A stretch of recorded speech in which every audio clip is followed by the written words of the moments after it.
Faltam 3 semanas para o segundo turno. A leitura que os investidores fizeram em relação ao primeiro momento, ao desfecho do primeiro turno, foi em relação à configuração da eleição ali do Congresso, um Congresso mais conservador, centro-direita, e aí se ampararam na leitura de que, se for reeleito, o presidente Jair Bolsonaro, ele tem um suporte agora um pouco maior para a manutenção da agenda do Paulo Guedes, não apenas no sentido de privatizações, mas em relação à agenda de reformas e modernização econômica. Já se for eleito, o ex-presidente Luiz Inácio Lula da Silva tem menos espaço para retroceder em reformas que já foram aprovadas pelo atual governo ou fazer aí políticas mais agressivas no sentido de política fiscal, de gastos. Então, o mercado financeiro aqui no Brasil se acomodou nessa leitura em relação ao desfecho do primeiro turno,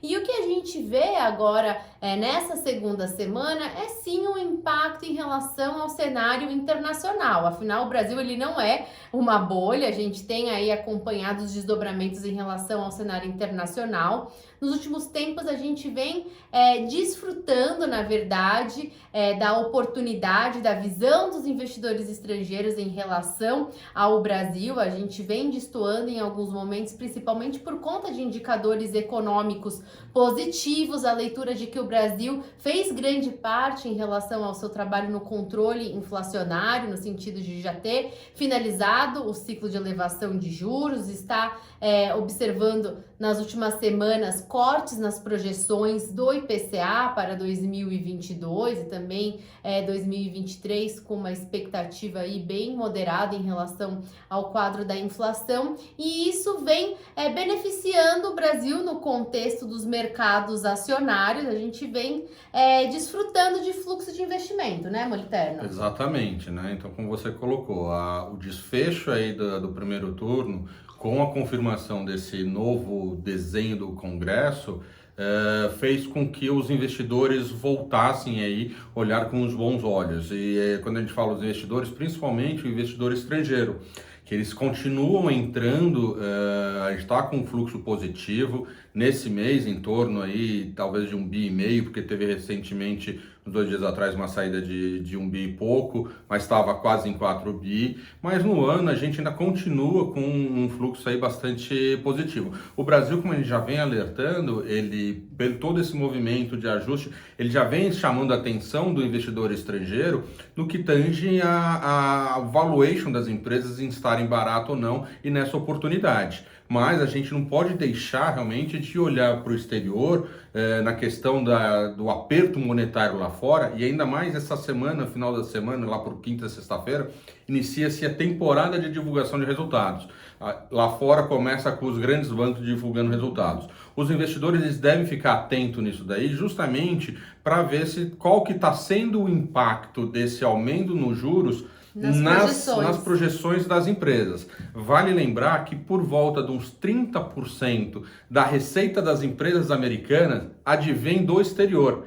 Então, você com um dólar mais forte, você passa a ter uma receita menor advindo do exterior para as empresas. Então, a gente pode ver algum reajuste nas análises dos analistas com relação às empresas no exterior e ao potencial de retorno, do famoso lucro por ação que elas podem vir aí a galgar. Então, os investidores vão estar também de olho nisso daí, nisso temporada de resultado, e seguindo aqui com o desfecho nosso interno para o segundo turno, olhando principalmente os dados de inflação, que tem feito com que setores que são bem sensíveis, varejo, consumo, transportes, sejam educação, tenham aí suas performances aí bem atrelada a índices positivos quando vem saindo, né, Carla? Exatamente. Então, falando um pouquinho do cenário internacional, a gente viu recentemente dados fortes do mercado de trabalho nos Estados Unidos, a taxa de desemprego passando de 3,7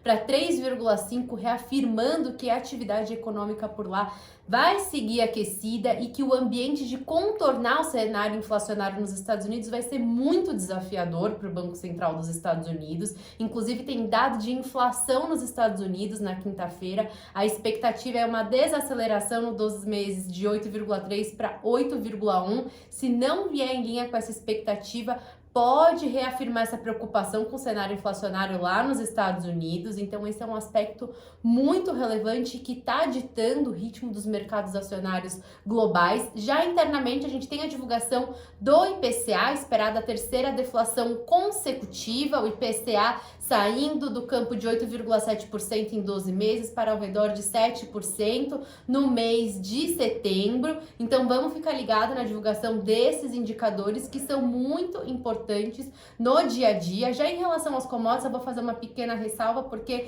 recentemente a gente viu o preço do barril do petróleo, que estava operando na casa dos $80, o tipo Brent, para cima dos 90. Teve o anúncio do corte de produção por parte da OPEP. Em conjunto, a gente entra no período de outono no hemisfério norte, vai se aproximando o inverno, a intensificação do conflito no leste europeu, também a gente viu nesse final de semana essa situação piorando. Então a gente tem aí alguns aspectos para ficar atento quando diz respeito ao preço de commodities agropecuárias e também em relação ao preço de energia. Então vamos ficar ligado.